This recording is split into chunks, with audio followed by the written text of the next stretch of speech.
And then, because the center is the button, that comes out, rotate. Because it's like chamfered, and that's chamfered that way.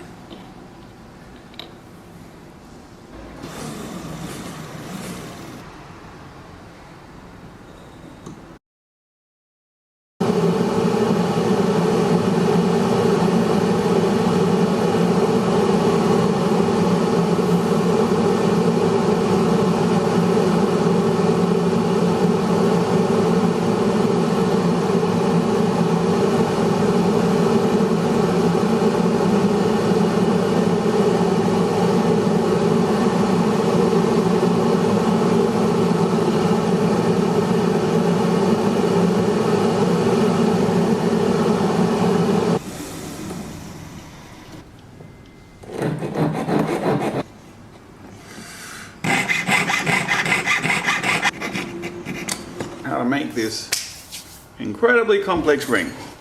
So, doesn't look that complex, but anyway. So essentially, carved out the top plate.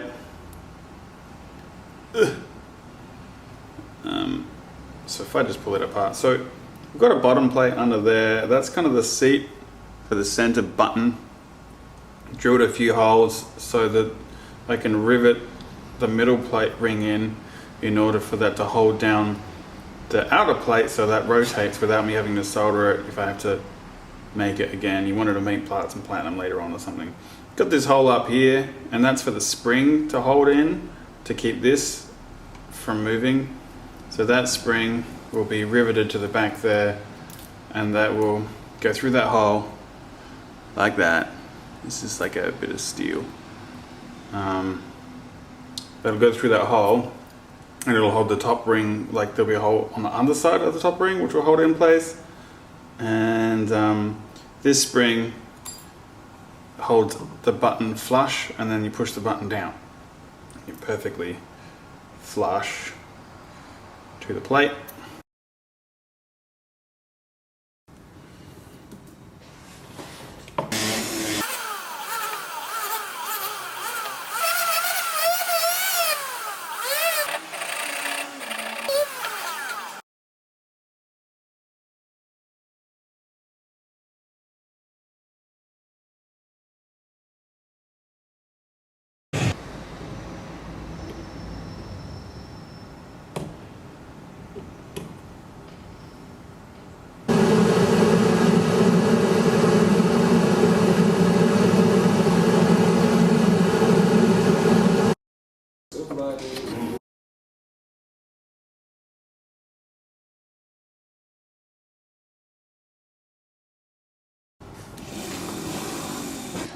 You can see the ring base here has been cut out, and it's got the hinge sort of blocks there, and these 3 wires which I'm hoping will hook the spring in for the button on the outside.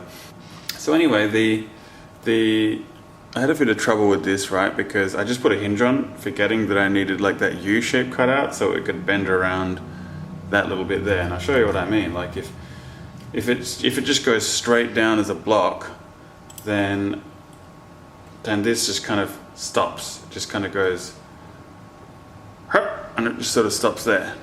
Whereas if I just shove that wire through so I can test it. Now you can see, because it just sort of goes down, slides down, and that's because that little bit of wire, you see, it reaches around, right? See that? Reaches around that bar, which is kind of what needs to happen for something to sort of fall inwards on a curve. And then I've got this little tang that I soldered on in an attempt to figure out the mechanism for locking it shut. So here's the top plate. I have made a spring that'll hold the button, push the button in. So the spring is kind of just a bit of steel ribbon, and I made a little casing for it there to just kind of, and then that will, okay, that's sort of a hook. All right.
Don't forget to hit that subscribe button. It really helps me out when you do. And make sure to click the notification bell next to it as well, so you never miss a video.